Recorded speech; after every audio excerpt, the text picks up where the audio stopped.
Maybe this essay should be alternatively titled Michel Houellebecq Against the World, Against Life. Houellebecq says that he discovered Lovecraft at the age of 16, as most of his writing was available in French, and that he knew at this stage nothing about his life. But he immersed himself in everything he wrote, then continued to read other writers connected to the myth of Cthulhu. Example, Lord Dunsany, Robert Howard, and Clark Ashton Smith. Now, after already reading 4 books by Houellebecq, full of vitriol with characters coloured with misogyny and vague racism, I expected this essay to be sympathetic to Lovecraft's racism, although Houellebecq writes earnestly and articulately with an academic's approach. The biggest surprise for me was the introduction by Stephen King, where King ruminates about an idea he had for a short story titled Lovecraft's Pillow, which would describe the low squeal of dreams trapped inside. In fact, King's suggestion was made into a 10-minute short film. I have placed a link below. The dreams it must contain. The inspiration. King questions if Houellebecq's stance that life is painful and disappointing, and that Lovecraft's work stand against the world and against life, and that weird fiction and the supernatural are a loud no to the world.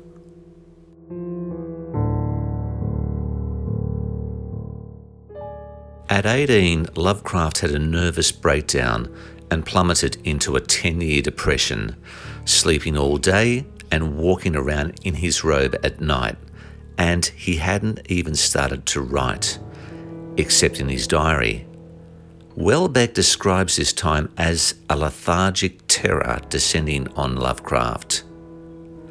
Lovecraft wrote at the time, "I am only half alive.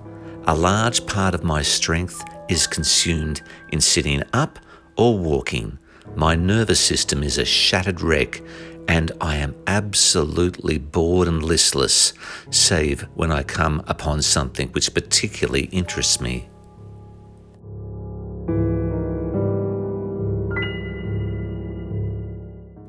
When Lovecraft started to write, Houellebecq believes the manner in which Lovecraft lived and wrote was a rejection of life itself.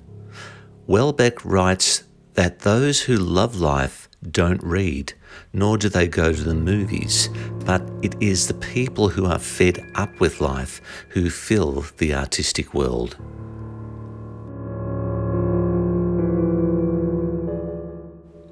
If you want the perfect definition of cosmic horror, then go no further than Lovecraft's clinical view of the universe as a near entity of its own, pitilessly indifferent to the plight of humanity, an unremarkable and insignificant accident lost amid the ceaseless, timeless, and immutable drone of the music of the spheres.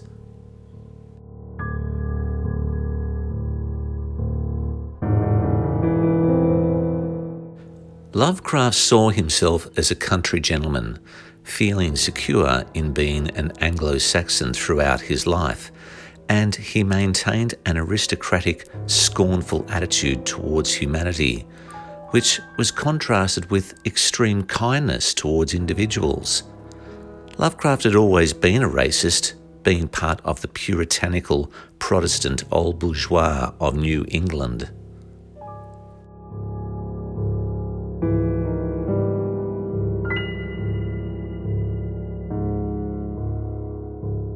Houellebecq was surprised by Lovecraft's racism, not realising that his nightmare creatures were sourced in real people. And it was fear being front and foremost the cause of his often discussed racism. Lovecraft was forced to live in New York with a lack of money and in the same area as new immigrants with his new wife, Sonia Green, who also happened to be Jewish. He realised that being aristocratic brought him no advantage, and the only way to succeed was with brute force. So the wasp felt like a trapped animal, forced to share his cage with frightening creatures, and he hated them all. In typical Lovecraftian prose, he described it as leprosy, oozing out of various apertures and dragging themselves along narrow lanes are shapeless forms of organic entity.